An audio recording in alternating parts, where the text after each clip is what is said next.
네, 우선 스몰 클레임을 시작하기 위해서는 내가 자격 조건이 해당되는지 먼저 알아봐야 되겠죠. 지난번 영상에서 잠깐 언급했었는데 개인은 10,000불 이하, 비즈니스는 5,000불 이하, 그 다음에 뭐 여러 가지 statute of limitation, 소송 유효 기간이 지났는지 안 지났는지, 그 다음에 이게 스페셜 룰에 적용이 되는 건지 안 되는 건지, 그런 것들을 확인하신 후에 문제가 없다, 난 스몰 클레임을 할 수 있다라고 이제 판단이 되시면, 이제 코트 웹사이트에 들어가면 스몰 클레임에 관련된 여러 가지 폼들이 있는데, 그 중에 이제 스몰 클레임 패티션, 그러니까 컴플레인이라고 그러죠, 보통.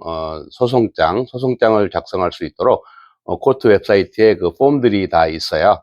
그거를 다운로드 받으셔가지고 그 폼들을 작성을 하시면 되는데, 대부분 프리프린트 되어 있기 때문에 내가 직접 손으로 써야 될 일은 뭐 그런 건 별로 없고요. 한 세네 줄 정도 쓸 거밖에 없어요. 일반적인 레귤러 시빌 클레임보다는 소송장 작성하기가 매우 간단하죠. 거기에는 뭐 소송 당사자들, plaintiff, defendant information, 그러니까 이름, 주소, 뭐 그런 것들 쓰고, 그 다음에 소송 내용 간단하게 한 서너 줄 정도 쓰시면 됩니다. 뭐 돈을 언제 어떻게 빌려줬는데 언제까지 갚기로 약속을 했으나 리페이먼이 현재까지 이루어지지 않았다, 뭐 이런 식으로 간단하게 쓰면 소송장은 작성 끝나게 되는 거고요. 그거를 이제 코트에 가가지고 카피를 일단 뭐 투셋 정도 하셔야 되겠죠. 혹시 모르니까 오리지널과 카피를 가지고 코트에 가서 윈도우에 접수하시면 되는데, 코트에 가면 일반 레귤러 시빌 클레임 접수하는 창구와 스몰 클레임 창구가 구분되어 있어요. 그러니까 스몰 클레임 접수하는 곳으로 찾아가셔가지고, 그 뭐 안내판에 그 스몰 클레임 룸이 다 나와 있으니까 그거 보시고 그 룸에 찾아가셔서 접수를 하시면, 거기에 이제 어, 접수됐다는 케이스 넘버와 그 다음에 룸 넘버, 재판이 열리는 룸 넘버, 그 다음에 재판 날짜, 시간이 적혀서 돌려줍니다. 그럼 그 스탬프를 받은 그걸 가지고 바로 집에 오시는 게 아니고요. 그래가지고 이제 상대방한테 전달을 해야 되잖아요. 그래야 이제 상대방이 그 스몰 클레임 소송장을 받고 자기도 나름대로 대비를 하고 그 다음에 소송을 받았다는 걸 인지해야 되니까, 그거를 이제 본인이 직접 하시는 게 아니고요. 그 코트 내에 셔리프 오피스가 있어요. 셔리프 오피스가 이제 그런 것들을 이제 서비스를 제공해 주는데, 그 셔리프 오피스에 가가지고 이거를 프로세스 오브 서비스라 그러는데, 프로세스 오브 서비스를 이제 해달라고 이제 요청을 하시면 뭐 소정의 수수료를 받을 거예요. 뭐 30불, 40불, 제가 알기로는 그렇습니다. 수수료를 내고 프로세스 서비스를 이제 요청을 하면 셔리프 오피스가 그거를 이제 접수받고 그 카피를 들고 이제 디펜던트, 상대방 소송을 받는 사람한테 전달을 하게 되겠죠. 그러면 이제 셔리프 오피스에서는 proof of service라는 걸 작성합니다. proof of service가 뭐냐면, 내가 이거를 디펜던트한테 법적으로 정당하게 정식으로 또 절차에 하자 없이 전달했다라는 걸 증명하는 거예요. 이 proof of service를 나중에 이제 plaintiff가, 소송하시는 분이 재판 날짜에 가져가서 판사에 제출을 해야만 이제 재판이 시작이 됩니다. 만약에 proof of service가 없으면 재판은 기각될 수 있어요. 그러니까 전달을 제대로 못했기 때문에 상대방이 알지 못하는 거잖아요. 그러면 대부분의 경우에 한 번 더 기회를 줘요. 다시 한번 서브를 해라. 뭐 그 프로세스 오브 서비스가 안 된 이유를 먼저 들어보겠죠. 왜 안 됐는지.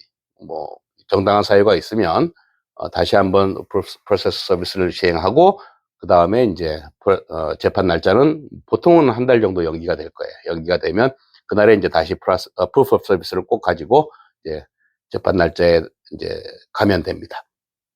그럼 재판 날짜가 예를 들어서 한 달이나 한 달 반 정도 후에 잡힐 텐데, 보통 오전반, 오후반이 있어요. 오전 8시 반부터 시작하는 재판 케이스들이 있고, 그 다음에 오후 1시 반부터 시작하는 케이스들이 있는데, 보통 내가 정해져 있는 시간보다 한 30분 정도는 일찍 도착해가지고, 문이 잠겨 있을 거예요. 일찍 도착했으니까. 그럼 거기에 이제 오늘 재판 받으러 온 사람들이 많이 모여 있어요. 그리고 문 열릴 때까지는 거기 이제 홀웨이에서 기다리고 있는데, 거기서 이제 상대방과 마주칠 수가 있겠죠. 상대방과 마주쳤을 때 거기서 뭐 말싸움을 한다든지 뭐 욕을 한다든지 이러시면 안 되죠. 그럼 그러시면 이제 최악의 경우에는 뭐 잡혀갈 수도 있어요. 그러니까 그러실 필요 없고, 만약에 말하는 게 뭐 부담스럽거나 뭐 말을 하고 싶지 않거나 그럴 때는 그냥 말 안 하면 되고요. 말하지 말고 우리 재판 기다리고 있으니까 그냥 지켜봅시다라고 이제 말을 하고, 만약에 이제 상대방에서 재판하기 전에 우리 합의합시다라든지 또는 내가 또 합의할 의향이 있거나 그럴 경우는 이제 합의에 관해서 얘기를 할 수가 있어요.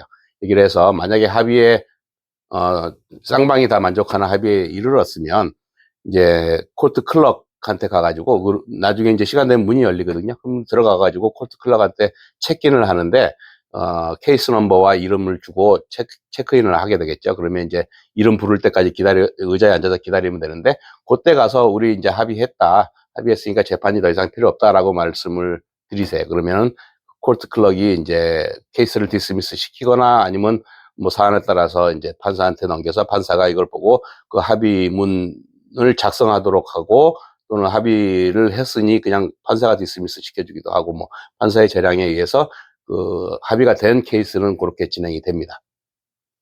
근데 만약에 이제 합의가 안 됐고 뭐 얘기도 하지 않았고 그랬으면 이제 문이 열리면 들어가서 체크인을 하고 케이스 넘버와 이름을 주고 이제 대기하고 있으면 내 케이스를 부를 거예요. 내 케이스를 부르면 이제 그 앞에 나가면 상대방도 나오고 이제 나도 나오고, 만약에 내가 이제 통역이 필요하면 이제 클럭한테 체크인할 때 나 통역이 필요하다라고 요청을 하시면 무료로 법원에서 통역을 제공하게 됩니다.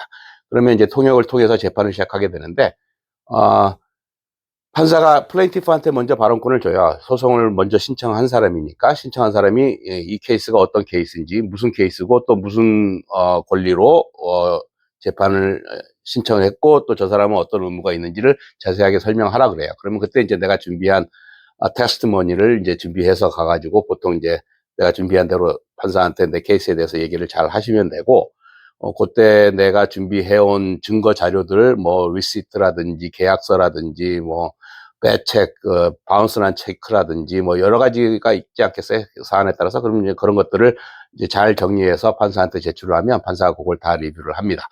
그 다음에 이제 플레인티프의 발언이 끝나고 나면 이제 디펜던트, 이제 고소를 당한 사람한테도 이제 발언권을 주고, 그 고소를 당한 사람이 이제 자기의 정당한 사유에 대해서 또 이제 테스티파이를 하게 되겠죠. 그렇게 되면 이제 판사가 양쪽의 얘기를 다 듣고 그 자리에서 바로 판결을 내릴 수도 있고, 또는 take the case under submission이라 해서 케이스를 이제 자기 판사의 룸으로 가져가서 다시 한번 차분하게 리뷰를, 시간을 갖고 리뷰한 이후에 보통 2주 정도, 14day 이내에 메일로 저지먼이 날라옵니다. 그 메일로 저지먼이 날라오면, 예를 들어서 플레인티프가 승소를 했으면 플레인티프가 승소했다고 나오고, 디펜던트는 플레인티프한테 얼마를 배상하라 라고 이제 명확하게 쓰여져 있겠죠. 그렇게 되면 이제 케이스가 끝나는 것인데, 만약에 플레인티프가 졌어요. 플레인티프한테 디펜던트는 $0를 이제 페이해라, 또는 뭐 페이할 의무가 없다, 뭐 이런 식으로 이제 저지먼이 나오게 되겠어요. 그러면 이제 플레인티프는 어떻게 해야 되나요? 할 게 없어요. 끝났습니다. 플레인티프는 이 스몰 클레임에서 패소하게 되면 어필을 할 수가 없습니다. 그러니까 항소를 할 수가 없는 거고요. 단 디펜던트가 만약에 패소를 해서 플레인티프한테 얼마를 배상해라라는 판결문이 나오면, 디펜던트는 그것을 이제 페이를 할 수도 있고, 또는 그거를 불복해서 어필을 할 수도 있고, 두 가지 선택이 있습니다. 어필을 하면 30일 이내에, 이제 저지먼이 나온 이후로 30일 이내에 어필하는 신청서를 이제 법원에 제출을 하고, 이제 어필 재판 날짜를 잡아야 돼요. 재판 날짜는 보통 그 어필 신청을 하면 코트에서 찍어주는데, 뭐 마찬가지로 한 달 정도, 한 달이나 한 달 반 정도 후에 재판 날짜가 잡혀요. 그러면 이제 그 재판 날짜에 어필, 이제 재판 그 하는 룸은 또 달라요. 판사도 아마 다를 것이고, 어필이라는 게 뭐냐면 이제 새로 재판을 하는 겁니다. 처음에 했던 스몰 클레임 재판은 이제 없던 게 되는 거고요. 이제 새로 재판을 하게 됩니다. 뭐 추가 재판 뭐 이런 게 아니고요. 완전히 새로운 재판을 하게 되기 때문에 플레인티프든 디펜던트든 자기가 주장해야 될 그런 테스티모니는 아주 준비를 잘 하셔야 되고, 마찬가지로 증거 자료도 다 준비하셔가지고 그때 이제 가시면 되는데, 이 어필 프로세스는 처음 스몰 클레임하고 좀 다른 게, 변호사를 대동하실 수가 있어요. 변호사의 도움을 받을 수 있고, 또 변호사를 데리고 변호사와 함께 어필 재판에 참여해서 변호사가 다 아규를 할 수 있고, 변호사가 다 진행을 할 수 있습니다. 그러니까 스몰 클레임은 변호사 없이 하지만 어필은 변호사 대동해서 진행을 할 수가 있어요. 그러니까 어떻게 보면 쉽죠. 변호사가 다 준비를 해줄 테니까. 대신 이제 뭐 비용이 물론 들겠습니다만, 또 변호사 없이 혼자 가셔도 괜찮아요. 여태까지 스몰 클레임 잘 해오셨으니까 스몰 클레임하고 절차는 뭐 summary proceeding이라 그래가지고 뭐 일반 레귤러 시빌 클레임처럼 이렇게 막 1년씩 걸리고 막 증거 자료 제출하는데 어떤 복잡한 절차가 있거나 뭐 그렇지 않고, 스몰 클레임하고 진행되는 속도나 뭐 절차는 거의 비슷하지만 변호사가 이제 도와줄 수 있다. 그 차이밖에 없어요. 그러니까 변호사 없이 혼자 가고 싶다 그러면 가실 수도 있지만, 만약에 상대방이 변호사가 있고 내가 변호사가 없다 그러면 좀 불리하겠죠. 상대방은 아무래도 전문가가 있으니까 절차도 잘 알고, 뭐 어떤 증거물이 효력이 있을 것이며 어떤 증거물이 뭐 타격이 있을 것인지 뭐 이런 것들을 전문가들은 뭐 잘 알 테니까 아무래도 좀 불리할 테니까, 상대방이 변호사를 대동할 것 같으면 나도 대동하는 게 아무래도 페어 게임 하는 데는 좋을 듯 합니다. 자, 그래서 이제 어필 가가지고 판사가 쌍방의 얘기를 똑같이 다 듣고 나서 그 다음에 어필에서는 보통의 경우에 그 자리에서 판사가 판결을 내리지는 않고요. 그런 일은 좀 드물고 이제 take the case under submission 해서 이제 집으로 돌아가라고 하죠. 그럼 이제 집으로 돌아가서 기다리면 됩니다. 기다리면 이제 메일로 저지먼이 날라오는데, 저지먼이 처음에 스몰 클레임 저지먼과 완전히 반대, 플레인티프가 이겼었는데 진 걸로 나올 수도 있고, 뭐 디펜던트가 이겼는데 진 걸로 나올 수도 있고, 뭐 그날 상황에 따라서 이제 결과가 달라질 수 있겠죠. 이제 거기서 지거나 이기거나 저지먼이 나오고 나면 그게 파이널이에요. 더 이상은 이제 다른 절차는 없습니다. 플레인티프가 승소를 하든 디펜던트가 승소를 하든 어필에서 저지먼이 나온 거는 그 저지먼이 파이널, 파이널 저지먼이니까 더 이상은 할 수 없고 거기에 승복을 해야 됩니다. 그래서 이제 승복을 해야 되는데, 진 사람이 예를 들어서 디펜던트인데 디펜던트한테 만불을, 플레인티프한테 만불을 주라라는 판결이 나왔는데 이제 디펜던트가 만불을 끝까지 안 주고 있으면 어떻게 하느냐.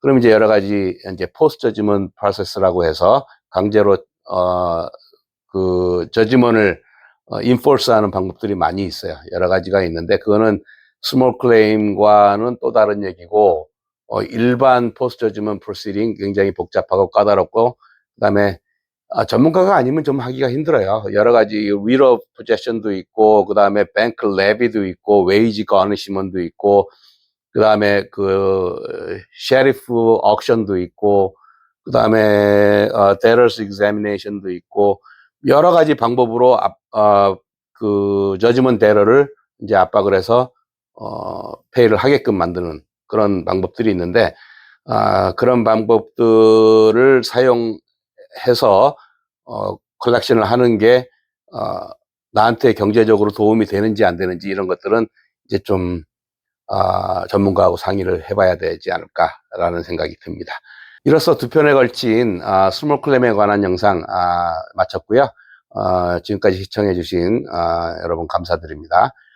구독, 좋아요, 기분 좋은 댓글 많이 많이 부탁드릴게요. 감사합니다.